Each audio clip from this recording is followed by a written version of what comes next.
বলছি আপনারা আমার কাছে এসেছিলেন আগের বছর ফেব্রুয়ারিতে, আজকে সেই কাজটা হলো। তো প্রথম থেকে আজ এখন পর্যন্ত যেটুকু আপনাদের বলার আছে আপনারা বলুন। প্রথম থেকে জোরে এখনো জোরে অবধি ভীষণ ভালো এক্সপিরিয়েন্স। আমি তোমাদের নাম্বারটা খুঁজে পাই, একদম র্যান্ডাম সার্চ করছিলাম গুগলে, তোমাদের নাম প্রথম এসেছিল, আমি প্রথম তোমাকে কল করেছিলাম। তারপরে এভরি কোয়ারি যেরকমভাবে কীরকম ফুলের কাজ হবে, আমি এরম ডেকোরেশন চাই, ওরম ডেকোরেশন চাই, আমি যেরম বলেছি তুমি সেরম করেছো।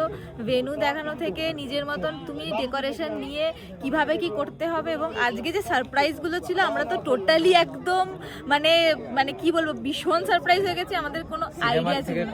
হ্যাঁ, একদম সিনেম্যাটিক, বাজেট ফ্রেন্ডলি ছিল সবকিছু, মানে যেটা তো আমাদের তার মধ্যে সবকিছুই ঠিকঠাক। আমাদের যা বাজেট ছিল সেটাতে এরকম একটা অনুষ্ঠান আশা করাও মানে অনেক ব্যাপার, সেটা সম্পূর্ণ হয়েছে।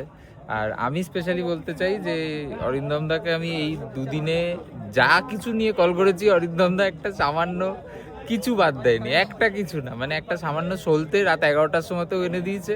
আবার যখন বড় দরকার লিস্ট পাঠিয়েছি সেটাও অরিন্দম দা একদম টাইমে পৌঁছে দিয়েছে। মানে এই জিনিসটা আমাকে একটা জিনিস নিয়েও মাথা ব্যথা করতে হয়নি, সেটা আমার কাছে একটা বিশাল বড় পাওনা। কারণ সবাই না হলে বিয়ের জানেই যে এরকম একটা বিভিন্ন রকম জিনিস নিয়ে টেনশন থাকে, এই একটা ব্যাপার যে আমাকে কিছু করতে হয়নি, এই একটা আমার খুব বড় মানে পাওনা এই আমাদেরকে বিয়ে বিয়ের দায়িত্ব দিয়ে পুরোপুরি নিশ্চিন্ত থাকা যেতে পারে। আর সব থেকে বড় যেটা টেনশন থাকে মানুষের, যে মানুষ এতজন আসবে, খাওয়া দাওয়াটা সবাই খেয়ে এক কথায় বলেছে খাবারের কোয়ালিটি ভীষণ ভালো, খেয়ে সবাই ভীষণ তৃপ্তি পেয়েছে। এটাই সব থেকে মেন, যে মানুষ খেয়ে মানে একটা মন থেকে ভালো লেগেছে খাবারের ব্যাপারটা, সেটা ভীষণ ভালো লেগেছে। তো আপনারা আমাকে 100-তে কত দেবেন এম ক্রিয়েশনকে? 1000 হাজার?